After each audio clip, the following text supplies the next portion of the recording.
friends, welcome back to my channel. My name is Justina and here I like to make, create, and inspire fun art things with you through my DIYs. And in today's DIY video, I have an awesome project that you are absolutely going to love. All you're going to need really is a pail from Walmart and a popcorn bowl from Dollar Tree. Before we get started, if you are new here and you haven't yet subscribed, I hope you do that today. All you have to do is click on that big red subscribe button down below. It is totally free.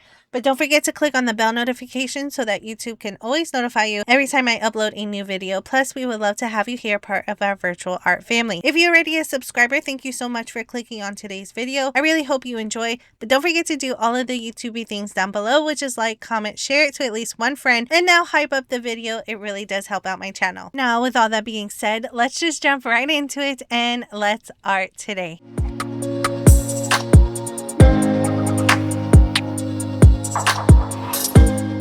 To begin this project, like I mentioned, you're going to need a popcorn bowl from Dollar Tree. They carry this type of bowl all year long, at least at my Dollar Tree. But as you see here, it is cheaply made. However, we've used it for popcorn a couple times and it works fine. But the paint is coming off and I want to repaint it. So the first thing I needed to do was add some masking tape to the bowl itself so that we can start repainting the line. Now, just a disclaimer, if you are going to recreate this project or do it yourself a different way, you might want to scuff up that sleek plastic and spray paint it, maybe to be a little bit easier, but I'm using chalk paint to paint over mine. And what can help with that is to add a sealer to begin with and then add a sealer after you painted it as well, just so that all of that paint holds within it. But I didn't, so if you're going to recreate this, make sure you take all of the precautions necessary. Now, like I said, I am adding masking tape on it so that I could get somewhat of a clean line, but it doesn't need to be perfect because we are going for a spooky Halloween this season. We are going for a carnival type of decor this year, so you might see a lot of projects around that, but you can always switch it up to fit your theme. As you see here, I am going in with my Waverly chalk paint in the color Crimson, and I'm adding it to the spaces that don't have tape on it, and I do add about 2 coats to each section. Once I added the coats, I made sure to wait for it to completely dry to add my second coat. That way the paint doesn't flake off. Since this is chalk paint, it does dry fairly quickly. Now, as I'm going around my popcorn bucket, I still want that popcorn label to be shown, so I'm just going above and around it, making sure not to cover up the words. That way I don't have to recreate it or print something out. It's already on there for me. Now that my paint had time to dry, it is now time to remove the tape, and I'm going to do that very slowly. This video is sped up some so that it looks like it's going fast, but I am taking my time. And as you see here, it's not the most crisp or perfect line, but that is okay because I am going to add more paint to those areas as well, and I wanted it to look a little bit rough around the edges. I am now using my Waverly chalk paint in the color Snow White to add to the white spaces. The reason why I'm adding my Waverly chalk paint in those spaces is because some of the spaces still have red and the white areas on my popcorn bucket is too shiny and I wanted it to be more matted, and that's why I'm using my chalk paint. But if you do not care, you can always skip this step and just leave it as is. Once the white paint section had time to dry, I'm going in with my folk art home decor chalk paints in this metallic copper and Java. To paint those paints on the bucket, I'm using this old stiff brush that I had on, and we're going to use the dry brush method and stippling method to really get that old weathered look that I'm going for. First went in with that metallic copper color, dipped my brush in and started dabbing all over this bucket. And then once I was done, I then took the darker paint and went over those spots. I did go in different motions, pulling the paint down so it looked like streaking, and continue adding paint until the whole thing was covered and it got that creepy look like this popcorn pail has been sitting in a corner in an old carnival for years and hasn't seen the light of day. This is how my popcorn pail turned out after I was done beating it up and making it look rusted. And like I mentioned before, this is the perfect time to seal off your painting job, whether that be a spray paint sealer or even using matte Mod Podge, giving it a couple of coats and wait for it to completely dry. Now you just want to place your popcorn bucket off to the side because we need to work on the second portion, which is this pumpkin pail that you can buy at Walmart or even Dollar Tree. I'm using this one because it was broken to begin with, so I'm just repurposing what I have, but Walmart does carry these in all sorts of colors. I took it outside and I'm using 2 coats of this Rust-Oleum spray paint in the color white. It is glossy, but we are going to dull it down, so no need to worry. This is how it looks after I gave it 2 coats of spray paint and let it completely dry. It's just white and the inside it's still purple. That really doesn't matter. Now I'm turning this pumpkin pail into a clown pail, and to make it look more like a clown, I have these foam balls that I purchased from Michael's that were on their clearance rack for $4. I'm taking out one of those balls and I'm cutting it in half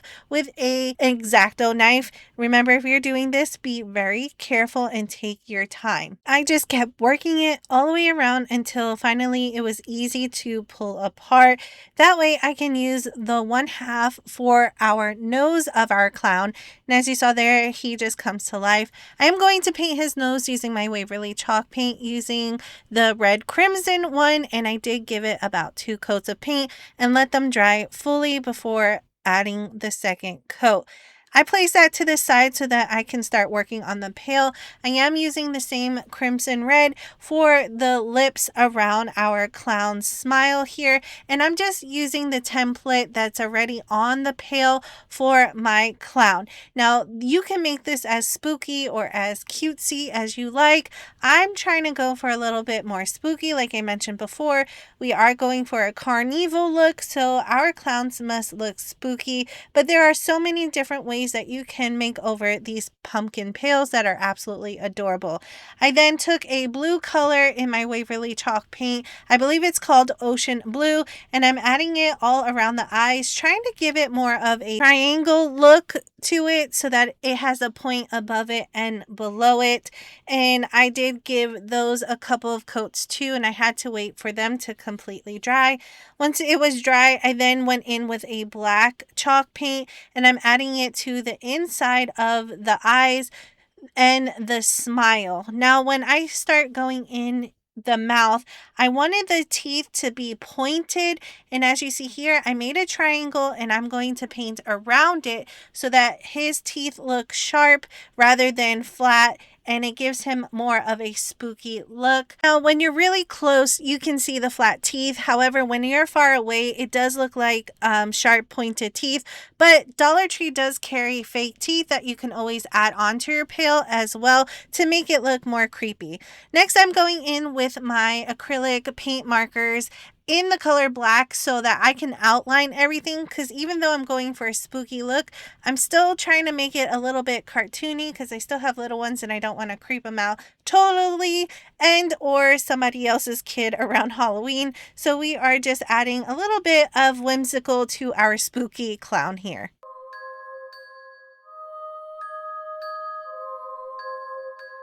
We are going to use my Folk Art Home Decor chalk paint once again in the colors Java and a metallic copper color, and we're going to add it to our pail also in the same dry brushing dabbing motion that we use for our popcorn bucket. This is totally optional once again, but once again I am going for a old rustic look, and that's how I like to do it. I am going to start adding his nose onto our pail, and I'm just attaching it using my hot glue gun. As you see here, he looks so adorable. Now, to add another layer of scary, I have these googly eyes that I've been collecting for years from Dollar Tree. Some of them are just plain black, but others have a nice color around them. So I found 2 blue ones to add to our bucket. Once again, I am using my hot glue gun to attach them. But looking back now, I kind of like it without eyes also. So I might make a couple more that don't have eyes and a couple more with other eyes on it too. Now that his face is nice and dolled up, he needs some hair. I have this orange spider web that I purchased from Dollar Tree a couple years ago that I just have in my crafting stash, but I'm pretty sure Dollar Tree is carrying all different types of colors that you can add to your little clown bucket. I like to cut mine down into little sections, fluff it up as much as possible so it looks more like hair and less like spider web, and I'm adding it to our bucket using my hot glue gun. Just be really careful because the glue does seep through some of that cobweb or his hair, so you can burn yourself. So I'm using a low temperature hot glue gun and just pressing down until it adheres to one another. Remember, if you want a stronger hold and a long lasting hold, use a super glue or E6000 to replace all of the hot glue that I am using in this project today. Here I'm just finishing up the rest of his hair. Then I am going to turn over the bucket because we need to attach the head to the popcorn pail. And to remedy that, I have this wooden dowel that I purchased from Walmart. Dollar Tree now carries wooden dowels in all different sizes, but I just had mine on hand. Now to attach the dowel into the bucket, I am using my wood burning tool for this, making an X into the center of it. That way I can push my dowel into it and it will adhere to it and be nice and snug.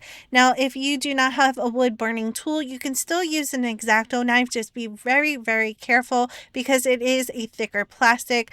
Nonetheless, I like using my wood burning tool. Now to attach it to the pail, I'm adding a bunch of hot glue to the bottom of our popcorn pail on the inside. Once again, if you want a stronger hold, I suggest using super glue or E6000. I just added a bunch of hot glue, stuck down my dowel rod, and now to hold the dowel rod into place, I'm using my pool noodle that I cut down to size. Now to attach the pool noodle and the dowel rod to the bucket, once again I'm adding a bunch of hot glue to the stick and the pool noodle so that I can stick my clown head right on top, push down firmly so that it can attach on the inside. I did add more hot glue on the inside also just to hold his head in that placement. Now, I should have did this before adding it to the popcorn bucket, but I wanted to cover the pool noodle because I didn't like the color.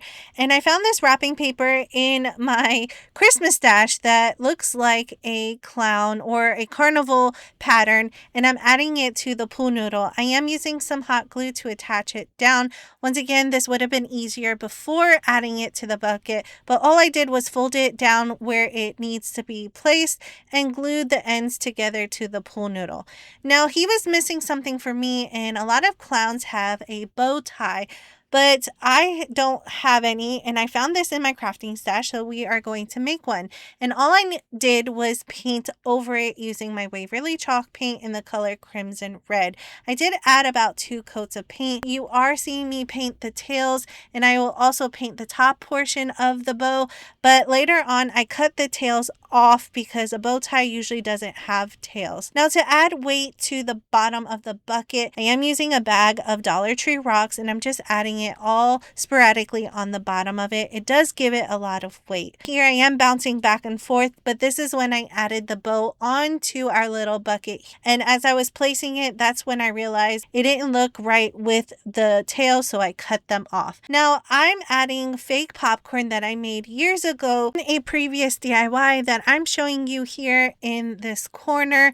All I did was take some spray foam, added it to a wax piece of paper or parchment paper in different sections and different sizes, and that way when it was nice and dry and fully cured, I was able to paint it in different colors to make it look like popcorn. If you want to see the full entirety of that video, I'll make sure to link it here in the description box below. I am attaching the popcorn to the bucket using some hot glue. I also added other foams to the bottom of the bucket just to give it some height with the popcorn. Then I'm adding some creepy cloth in between so that you aren't able to see some of that foam underneath, but you can always cover yours by using paint or something else. Lastly, all I needed to do was add a little bucket on top, and this is from Dollar Tree, so that we can either place some candy or some sort of treats up there there. And that completes this DIY.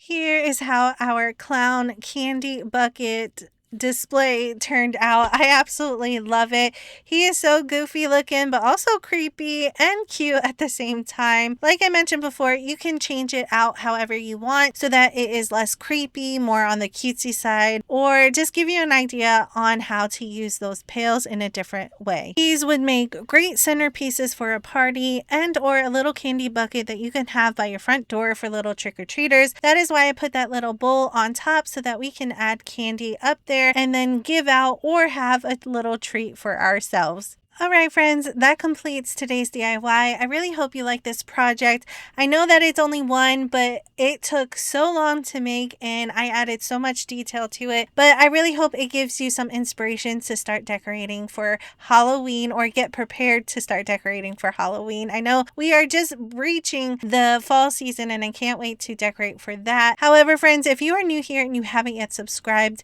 I hope you do that today. All you have to do is click on that big red subscribe button down below. It is totally free, but don't forget to click on the bell notification so that YouTube can always notify you every time I upload a new video. Plus, we would love to have you here, part of our virtual art family. If you're already a subscriber, thank you so much for clicking on today's video. I really hope you enjoyed today's DIY, but don't forget to do all of the YouTubey things down below, which is like, comment, share it to at least one friend, and now hype up the video if you are on a mobile device. All of that really does help out my channel. Remember, friends, I do have other socials. I have a Facebook, Instagram, Buy Me a Coffee, and a Patreon page. All of those links will be down in the description box below. I would love for you to head over there and say hello. It does mean the world to me. I do want to give a big shout out to my Patreons. Thank you so much for the continuing of support that you have given me all through this year. I really hope you liked today's video. Thank you all so much for watching. I really hope you enjoyed, and as always, I will see you in the next one.